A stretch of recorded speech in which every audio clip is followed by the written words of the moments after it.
Assalamu alaikum wa rahmatullahi ta'ala wa barakatuh. J'espère que vous portez bien et que les vôtres aussi, que le ramadan se passe bien et que le confinement aussi.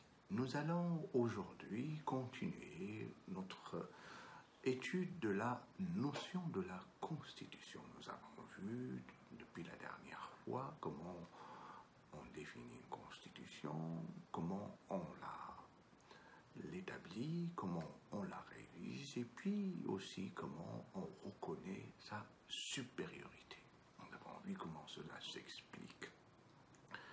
La dernière fois, nous avons abordé de manière rapide les modes de protection de la Constitution, comment on protège la Constitution et surtout comment on garantit sa supériorité et on reconnaît l'autorité de la Constitution.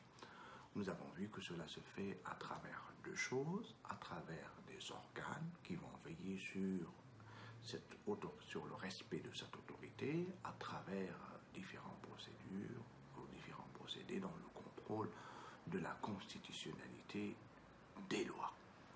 Et nous allons aujourd'hui voir les modes, c'est-à-dire en fait une fois qu'on a déterminé l'organe contrôleur, comment on va procéder à ce contrôle. Nous allons voir cela selon les modes de contrôle. Quels sont les modes de contrôle? Nous en avons deux.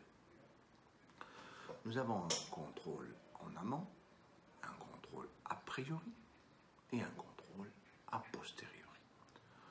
Ce contrôle a priori est un contrôle préventif. Ça veut dire en fait qu'on va agir sur la loi avant que celle-ci ne soit promulguée. On va contrôler la constitutionnalité de cette loi, son respect à l'esprit de la Constitution avant que cette loi ne rentre en vigueur. Comment on va le faire et dans quelle façon? Pour procéder au contrôle a priori, il faut, une fois qu'on a déterminé l'organe contrôleur comme nous l'avons dit, il faut déterminer qui a le droit de saisir l'organe contrôleur. On a deux voies, on a deux choses. Soit l'organe contrôleur se saisit obligatoirement quand il s'agit des lois organiques et des règlements des chambres, comme le prévoit notre Constitution, soit l'organe est saisi facultativement par des gens à qui la loi ne plaît pas ou qu'ils considèrent tout simplement que cette loi ne respecte pas la Constitution. Au niveau du contrôle obligatoire, ce que j'avais appelé la dernière fois de manière maladroite le contrôle automatique ou l'autosaisine, l'organe contrôleur ne se saisit pas. L'auto ne se saisit pas, il doit être saisi. Obligatoirement, après, pour les lois organiques par exemple, puisque les lois organiques ont une valeur constitutionnelle supérieure aux lois ordinaires, puisqu'ils complètent la Constitution, constitutionnellement parlant, on est obligé d'appliquer l'article 232 de la Constitution, obligatoirement, une fois que la loi est adoptée par le Parlement, elle est transmise automatiquement à l'organe contrôleur. Si cette loi est reconnue conforme à la Constitution, elle est appliquée, elle est promulguée et elle est mise en application. Si cette loi est déclarée soit totalement, soit partiellement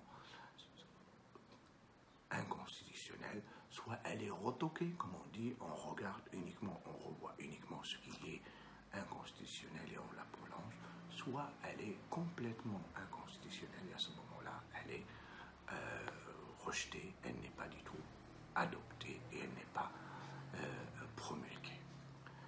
Au niveau, la même chose aussi au niveau des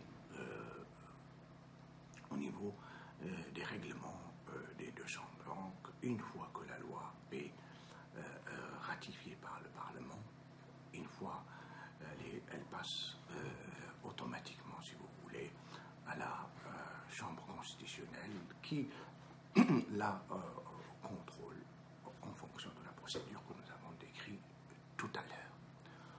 Au niveau du contrôle facultatif, donc le contrôle facultatif, la Constitution reconnaît à certaines institutions de saisir le Conseil constitutionnel. On a vu que dernièrement, l'article 133 donne aussi la possibilité aux citoyens de saisir cette instance. On va le voir tout à l'heure.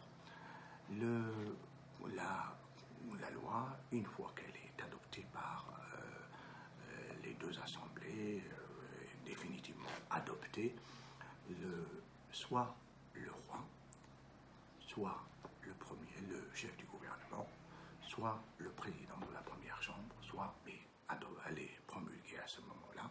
Si elle n'est pas conforme à la Constitution, elle est adoptée. Au niveau du délai, normalement, c'est 30 jours dans la procédure d'urgence demandée par le gouvernement à une semaine. Pour résumer, dans le contrôle en amont, a priori, c'est-à-dire que nous allons faire un contrôle préventif. On va contrôler la loi avant même que cette loi ne sorte. On va l'examiner et voir si elle est conforme à la Constitution.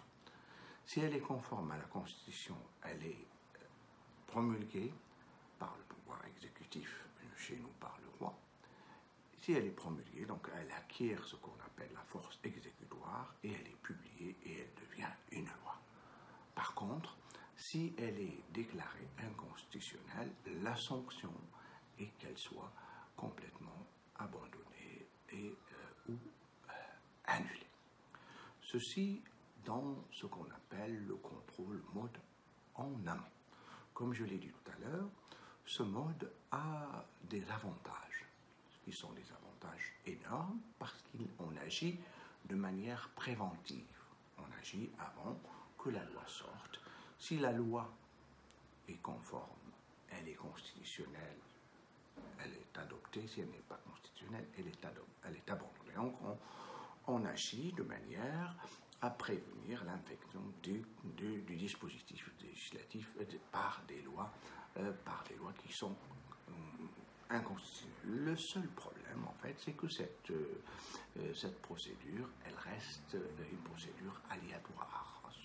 À part, hormis les lois organiques dont le contrôle est obligatoire, et les règlements des chambres, le reste, c'est soumis aux aléas des intérêts partisans et aussi aux motivations des partis politiques et des différentes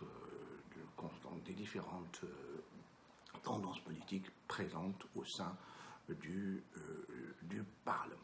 Cela veut dire en fait que parfois on peut assister à des lois qui ne sont pas, des lois qui ne sont pas conformes à la Constitution et qui passent seulement parce que personne n'a jugé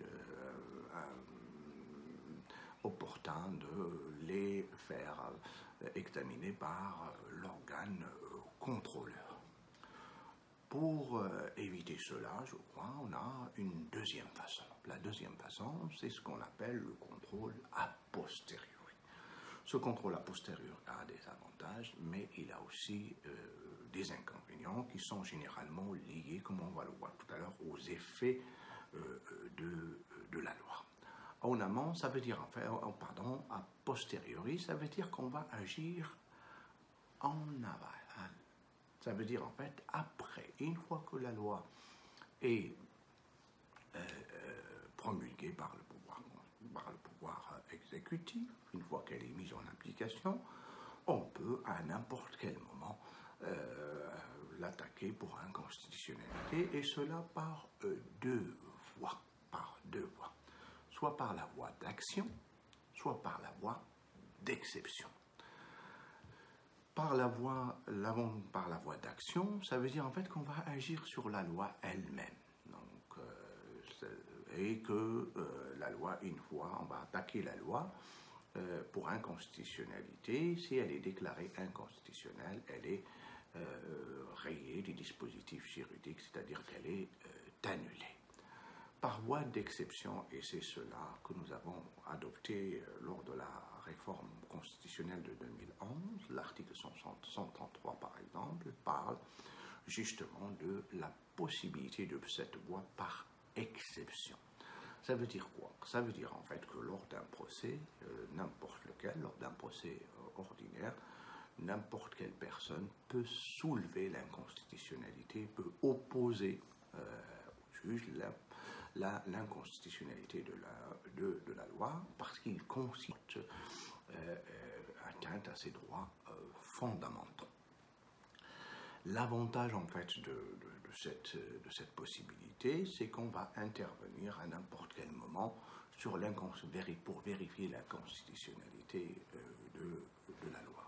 Le problème ou l'inconvénient, c'est que nous allons certainement des difficultés pour les gérer. Une fois qu'une loi a été promulguée, appliquée, elle induit automatiquement des effets, et une fois que cette loi est annulée, que devient-on? Que feront-on de ces effets-là? L'organe de contrôle de la constitutionnalité des lois est organisé par une loi organique, et cette loi organique va instituer une procédure. Le juge, une fois que l'inconstitutionnalité de la loi est soulevée, sur soit à statuer, soit en fait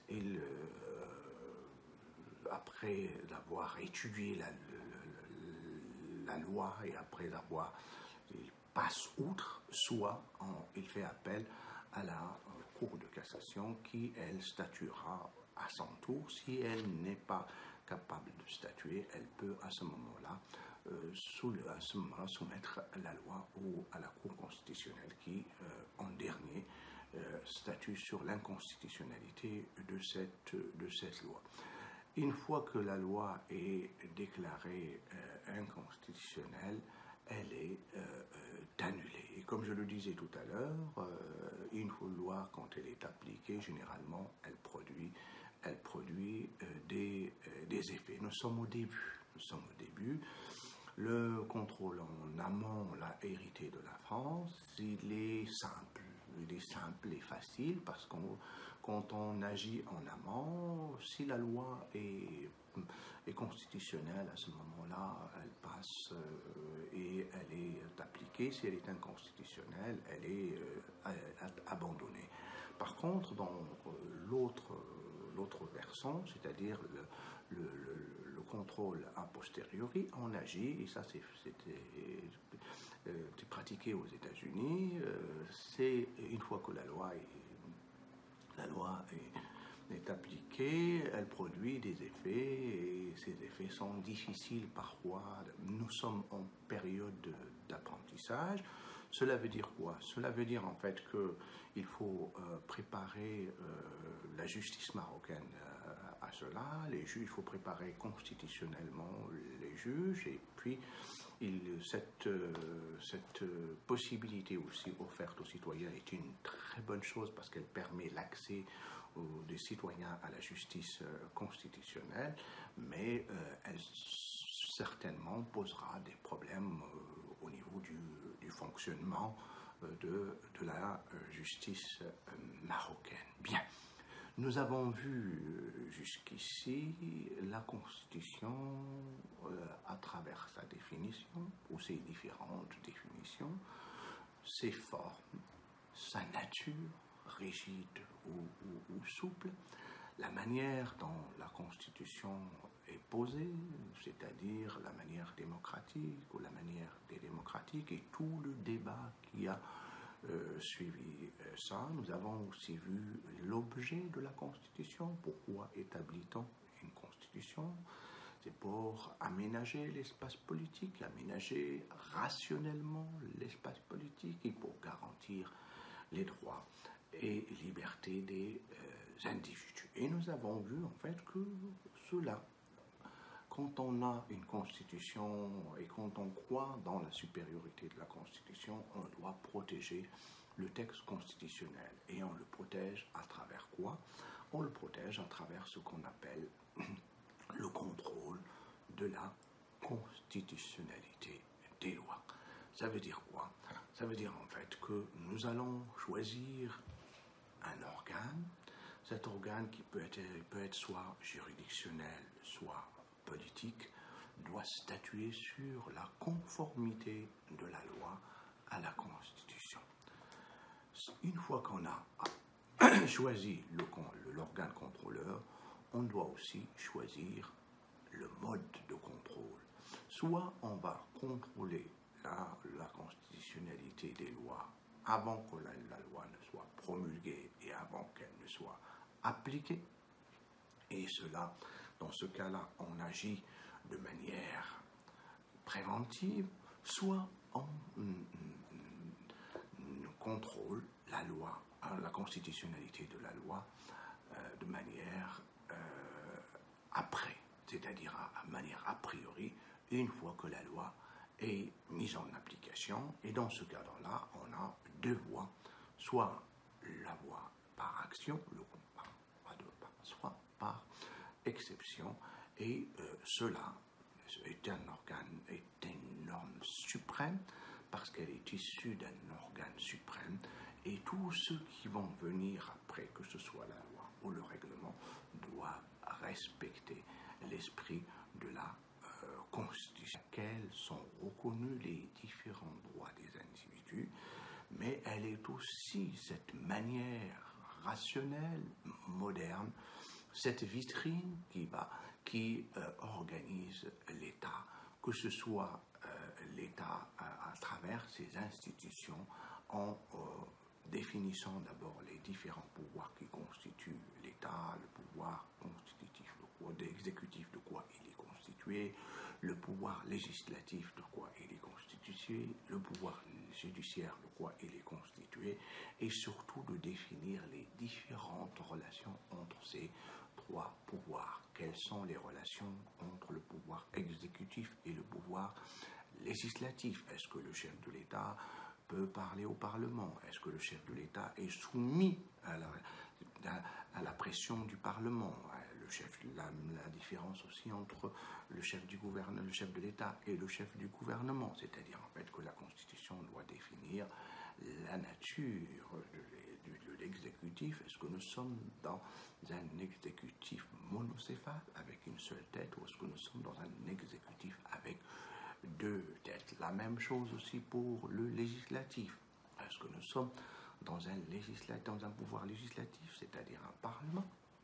Est-ce que nous sommes dans un parlement à une chambre, ou est-ce que nous sommes dans un parlement à deux chambres? Est-ce que nous sommes dans un parlement monocaméral, ou est-ce que nous sommes dans un parlement bicaméral? Et puis quelle est la relation entre le Parlement avec le chef de l'État et la relation du Parlement avec le chef du gouvernement et avec le gouvernement? La même chose aussi par rapport au pouvoir judiciaire. D'abord, est-ce que nous avons un pouvoir judiciaire? Est-ce qu'il est reconnu tel qu'il est, comme il est reconnu dans la Constitution marocaine? Et puis de quoi se compose ce pouvoir judiciaire? Quel est aussi ses rapports avec le législatif et avec l'exécutif? Tout cela pour dire en fait que la Constitution a une place spéciale, et cette place spéciale lui permet de jouir d'une autorité.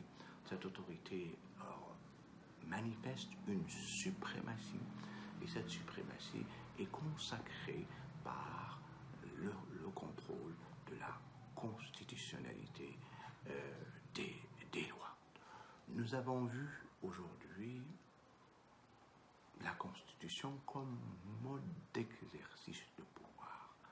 Le pouvoir étant défini lui-même depuis la dernière comme le siège du pouvoir.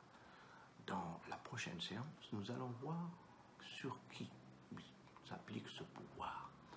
Ça veut dire en fait que nous allons passer à l'autre concept fondamental du droit constitutionnel, c'est-à-dire le citoyen. Et on va essayer de répondre à une simple question. Le citoyen est-il source du pouvoir ou est-il objet du pouvoir? Ou est-il les deux? Est-ce que le citoyen est un objet du pouvoir ou est un sujet du pouvoir? Est-ce qu'il est source du pouvoir? Nous allons voir tout cela la prochaine fois sur